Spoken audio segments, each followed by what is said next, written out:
with Congressman Dave Loebsack. Quad Cities Chamber is working right alongside all of our businesses in our region during this difficult time, and we wanted to keep you up to date with our COVID-19 blog on our website, quadcitieschamber.com. If you haven't signed up for our e-news, you can do that on our website as well. The Chamber is going to continue to host virtual events on topics that matter most to businesses during these unprecedented times. The Chamber is here to serve businesses in our region, and we know that together we win. This webinar will be recorded and posted on the Chamber website later this afternoon. We want to thank our sponsor, Exelon Generation, for sponsoring this event. And we will address the most frequently asked questions and take questions from our participants.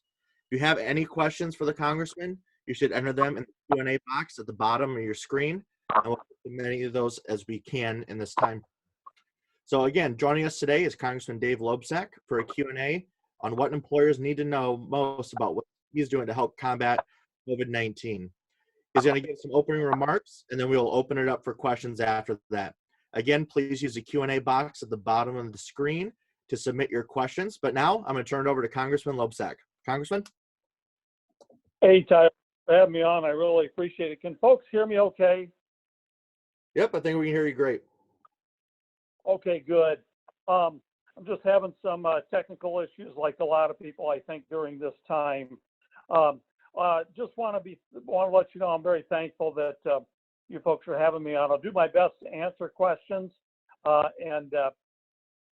Clearly this is an exceedingly difficult time right now. We all know that, everything that all the folks around the country are going through. And we're just doing our best at the federal level, especially given that we can't meet at the moment. We can't go in and meet, unfortunately.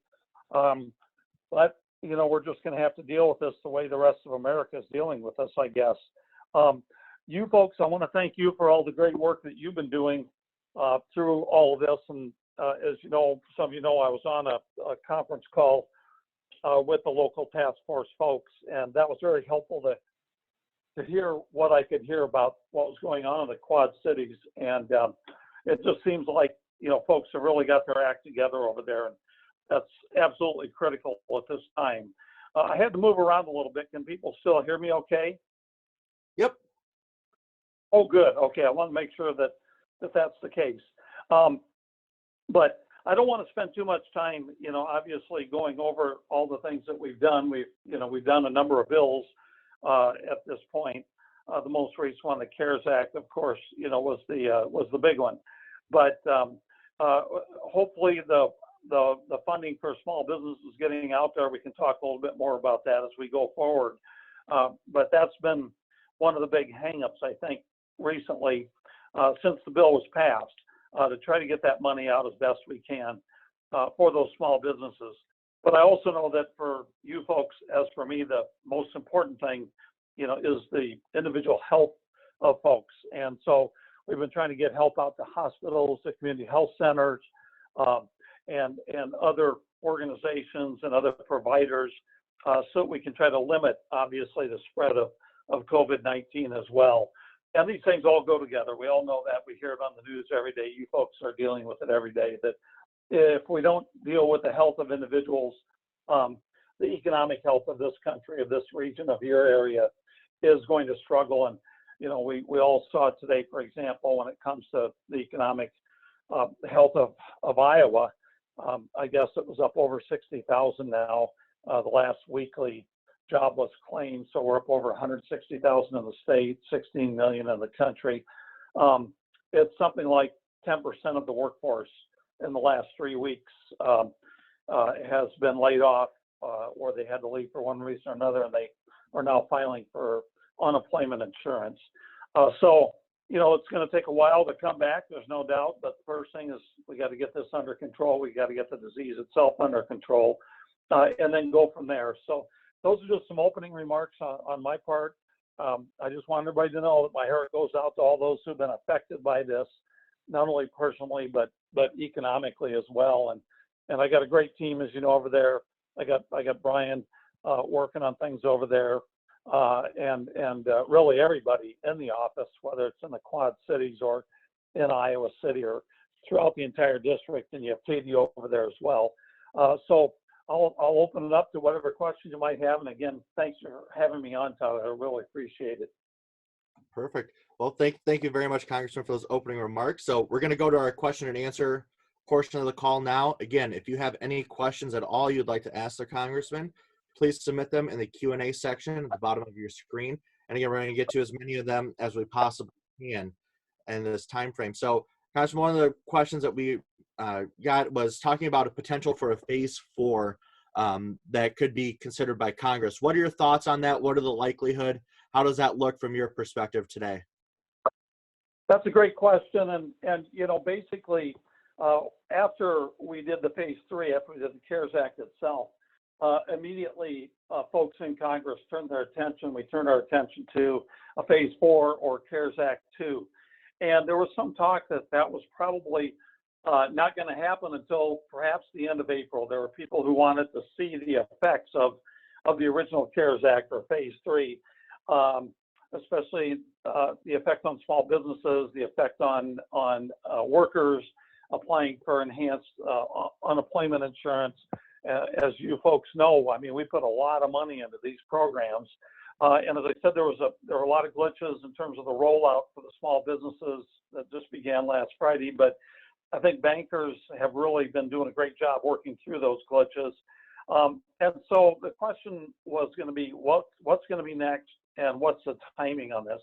And then really very quickly, both sides of the aisle, there were more concerns, I think, on the Republican side than the Democratic side, that we kind of wait and see how this phase 3 works out. But both sides of the aisle really very quickly came to the conclusion that something really ought to happen sooner rather than later. And so, as you know, McConnell and Mnuchin and the president, they were hoping that today they could move about a $250 billion package that dealt just with the business aspect of the small businesses and enhance what is already there. And then, of course, Chuck Schumer and Pelosi on the Democratic side came back and said, well, let's not only do that, we have to do more for the hospitals. We have to do more for the states and local governments. And so, unfortunately, the last word I got is that this thing is held up in the Senate. And this has got to be maddening and incredibly disappointing to you folks and to people in the country that something didn't get passed in the Senate today. And even if something had been passed today, there was talk that this I'm going to get go a little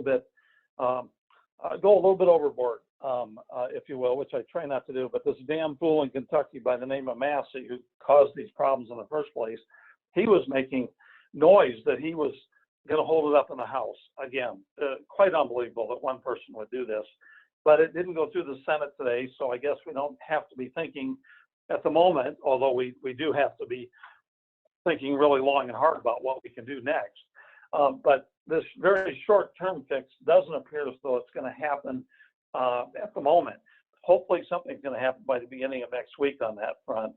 But clearly we've got to provide additional funds for small and medium-sized businesses, for small towns and cities. We've got to go forward with this. And for people who've lost their jobs, enhance that unemployment insurance even more. And for our hospitals, we have so many hospitals, as you folks know, who are just struggling to make ends meet because of the costs in the short term so far. So that's a bit of a long-winded answer, but I guess you've come to expect that from me. But that's kind of where we are. I think we're trying to do quite a bit in the short term and then still have a phase 4, perhaps at the end of the month. Call this a phase 3.5, but I'm not sure we're going to get there in the next 24 hours. Right.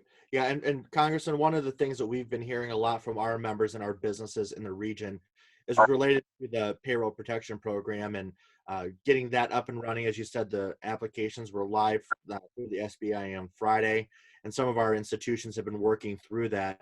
So do you see any chance that the funding that was initially approved for that would need more funding because the need and the demand is going to be higher? Is that something that's on your radar you're watching? There's no question. That's really what McConnell and what Schumer and Pelosi and Mnuchin and the president all wanted, today or tomorrow. But then there were additional demands made. on the part of the Democratic leadership, and that's complicated the picture, quite honestly. And so definitely that fund is going to run dry a lot sooner than anybody thought it was going to. A lot of us were concerned with the hiccups, that you mentioned at the outset, and very concerned that, the money we weren't going to be able to get the money out in an expeditious fashion. But I think a lot of the glitches from what I hear, and you folks can tell me if I'm wrong, a lot of the glitches have been worked out. And I think what we see, unfortunately, though, is that a lot of the money that's going out is going out to kind of bigger banks, for the small businesses that they service, because they have the wherewithal to work through the regulations. And then also the smallest of the small businesses. I was talking to a contractor just yesterday. He's got himself, his wife, and one other employee, and they're applying for this, but they're pretty up to speed on this stuff. Not everybody, in a small business can kind of work through the bureaucracy the way they can, because he's hearing stories about, really small businesses not being able to kind of figure out all the obstacles and how to jump through all the hoops. And we've got to make that a lot simpler too going forward. Absolutely. Again, folks, we have Congressman Dave Loebsack on the line, and if you have any questions, you can go to the bottom of the screen and hit the Q&A section to ask questions. And again, we're going to get to many of those as we can in our half-hour program. So, Congressman, I think you bring up a really good point about needing the extra funds and needing to make sure that small businesses who are needing these funds get the right funding to go forward. Is there any talk of expanding the payroll protection program to include other organizations? I know that there were some that were left off. Speaking very selfishly, 501c6 nonprofit organizations like chambers of commerce were left out. Is there talk about that, and is that something we can count on your support for? Yeah, I would definitely support that. There's no question. I think that we had to do this thing so quickly that it was hard to take, again, not to make an excuse for me or for Congress or any of the decision makers involved, but it's hard to take into account, as one thing I found out being in Congress is that, our capabilities are limited, let's put it that way. And we have to hear from folks like you so that we can, in fact, get as many of these different groups or small businesses or different types of small businesses involved in the program as possible. And that's why I'm having these kinds of calls, so we can hear from folks like you. But you're not the only ones I've been hearing from. There are a number of types of businesses that were left out. There's no question. And you folks employ folks, other kinds of businesses might have been left out, employ people. And so, we don't talk about this enough, about how we're all in this together, but a crisis like this, I think, really, really brings to light and to the fore just how much we're in this together, whether it's somebody who owns a business or whether it's the people that they employ. And so I think that's maybe maybe a bit of a glimmer of light that has shown through in this particular crisis too, that we are all in this together. But no, let us know the kinds of organizations that you're thinking about, because that's got to be a part of the consideration going forward. No doubt about it. Thank you. Great. It's great information. Again, people, if you have questions, go ahead and enter that in the Q&A section here at the bottom, and we'll get to as many of them as we can. Question that came in is, we're hearing on a national level that coverage for the payroll protection program may be expanded from the current June 30th deadline to December 31st. Is that something that you're feeling, Congressman, maybe on the next phase of Congress's actions on this? Yeah, the question is how long it would be extended, and of course that's going to be determined by how long the crisis continues. And there's no question that with at least 10% of the working men and women of America filing for unemployment insurance the last 3 weeks, I mean, this is a heck of a wake-up call, and that's an indicator of just how deep this thing has already struck our economy. And it's only going to get worse before it gets better. There's no question about that. So an extension of that, is clearly going to be on the table, just like, we didn't extend unemployment insurance benefits from 26 to 39 weeks and enhance the amount of money an unemployed person can get. And of course, the small business money that is going out now, as you know, it's designed to for folks to keep people on the payroll, and so that when it is over, whenever it is, I mean, this becomes a forgivable loan. It becomes essentially a grant, so long as folks have kept people on the payroll, or they continue after the crisis ends to keep them on the payroll. But if this thing doesn't get resolved sooner rather than later, we have to be open to extending it. For how long, that remains to be seen, but I think we have to look at the evidence and see where we are going forward. Absolutely. I know that we've spent a lot of time talking about the payroll protection program, but one of the questions that came in is, are there other aspects of the CARES Act that our businesses should be aware of from your perspective? Well, look, as I mentioned, clearly the unemployment insurance thing is a really, really important thing. Clearly, making sure that we can get more funds to our hospitals of all sizes. We've got the big ones in the Quad Cities, but then we also have smaller ones that are connected to the big ones or connected to the Quad Cities. Making sure that those folks, are able to stay open, quite honestly, especially in the rural communities, but also in the big cities. Making sure that these folks have the funds to be able to get the protection that their workers need too. And then the local governments. You folks know how important it is that these local governments are able to do what they can do to try to mitigate the crisis and try to deal with the crisis. Some of these local governments are going to go broke, quite honestly, if we don't do what we can to provide them the assistance that they need. I guess one of the good things about this crisis, and I normally don't say it's a good thing that FEMA is somehow, in charge, because we've had so many issues with FEMA. Although I think overall they do a decent enough job when it comes to disasters in Iowa. The fact that FEMA is the lead on this, and that this is basically declared a disaster, I think that's a good thing for Iowa in no small measure, because we have had to deal with FEMA so much in recent years because of flood issues. So city governments, local governments, and private entities, for that matter too, have kind of figured out how to deal with FEMA when it comes to accounting for their expenses and that kind of thing. So that's a little bit of good news in that sense. But these local governments are really, really putting out a heck of a lot of money. And one last thing on that, I should say, we're doing what we can at the federal level. I got to give the governor credit. She is really working very well to make sure that businesses and others get the kind of funds they need. As you know, she just ramped up by $20 million the program that she put out there for small businesses, from $4 million to $24 million, and that's a really good thing, quite honestly. So, if the federal government can work in concert with the state government, and it's the state that gets this federal money out in any case, I think that's the best way to go. Fantastic. Another question that came in: we have submitted our paperwork to our regional bank, and they have still not verified or submitted the information to the SBA. What would you advise us to do? Should we go to another small bank? What is your recommendation for this small business owner? So the bank has not responded at all. Get back to them and say, the bank back to them at all? That's what it sounds like. Is that something that they should contact the SBA or contact another bank, perhaps your office? What do you think would be best for them? Well, look, I'm not an expert on this issue. My office, folks can probably work through this issue better than I can personally, and so be in touch with Brian about this. And Brian's on the phone now, and I think we might have Grant or someone from DC on the line as well. We will do what we can, but if I would, again, I probably shouldn't be giving advice. I'm not qualified to do so.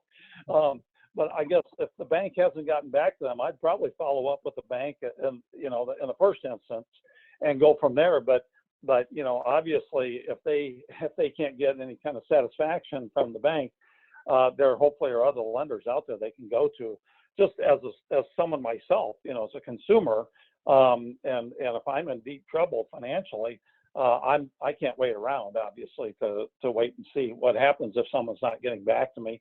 But Brian is on. We will do everything we can from a constituent service standpoint to try to help resolve the issue on this. Okay. Mhm. Perfect. All right. And again, if anybody has any questions, we have a few minutes left, so we'll take a few more questions. You can do that in our Q&A section at the bottom of your screen.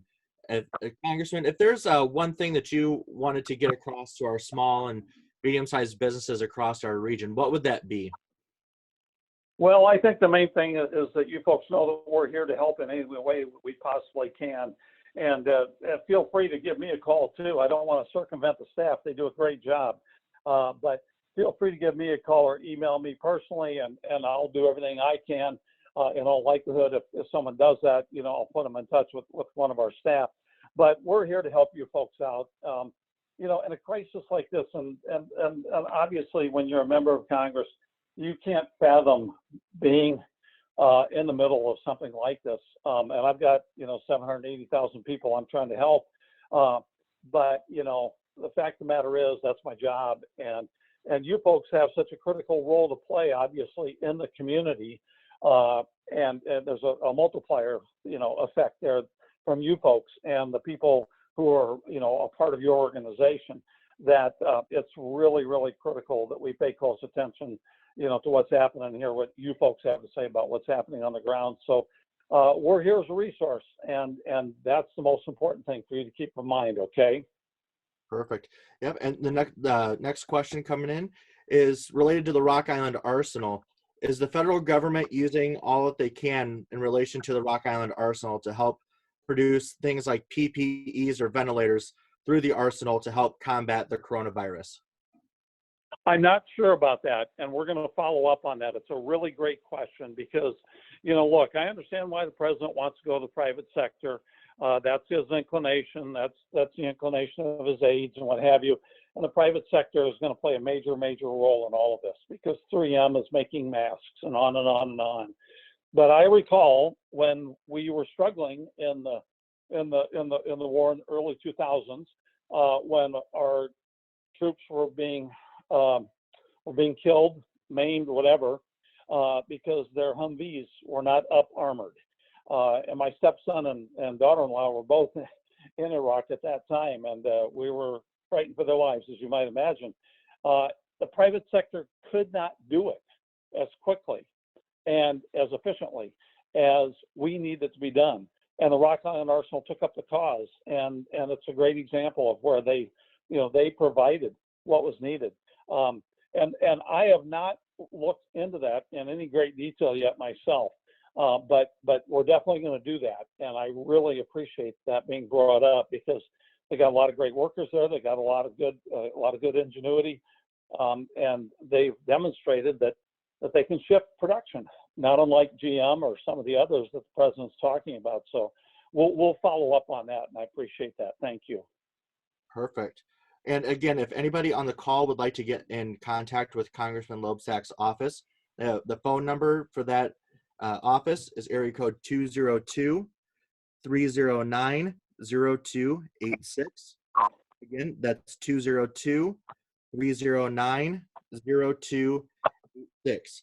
And we are coming up on the end of our program, and we wanted to give the Congressman a chance to have some ending and closing remarks. So, Congressman, if you want to give some closing remarks to our businesses here in the region. Well, I appreciate that, and thanks for having me on. I hope this has been helpful to you folks. It's helpful to me to hear from you folks and what your concerns are. The questions reflect your concerns, and I appreciate that more than you know. I'm stuck at my home just like probably all of you, or at least most of you. And it's very frustrating for me not to be able to go out and physically talk to people one-on-one or whatever the case may be. But in almost every instance when I've talked to somebody, they've told me that the last thing they want me to do is come and see them for their sake and for my sake. And so that's the last thing I want to leave you with, is just make sure that everybody is safe. That's the most important thing. And, I'm not an MD, I'm a PhD, but I listen to those MDs. I listen to Dr. Fauci and all those folks. And, stay at home as much as you possibly can, as hard as that may be. And, I go out on a walk most days and take my phone with me and at least claim that I'm working while I'm on a walk. But I also take my face mask that my daughter made for me. She's a seamstress and a nurse. And so if you have to go out, bring a mask with you. If you have one, hopefully you have one. Make sure you put it on when you go to the grocery store or wherever it is that you go and see other folks. Keep the distance, all that stuff. It's really, really important. I think maybe if we're lucky, Iowa's going to turn out better than that University of Washington model predicts we're going to, because they really don't take into account a lot of the things that our governor's been doing, short of a formal stay-at-home order. But again, we're just going to keep our fingers crossed, and if we keep doing the right things, people are going to be safe or safer than they would be otherwise. And if people are safe and if they stay healthy, that's the best way to make sure that we get the economy back on its feet too. So thanks so much again for having me on. I really appreciate it. And any other phone calls we need to make, let me know that, and I'll be happy to do that. Okay. Perfect. Well, Congressman Dave Loebsack, thank you very much for joining us today. We want to thank you for joining us as well on the call. Also going to thank Exelon as our sponsor. And again, please stay up to date on our website, quadcitieschamber.com, and be sure to keep up with us on social media as well. Again, a thanks to Congressman Dave Loebsack, and we're going to wish you all a very good rest of your day. Thanks for joining us.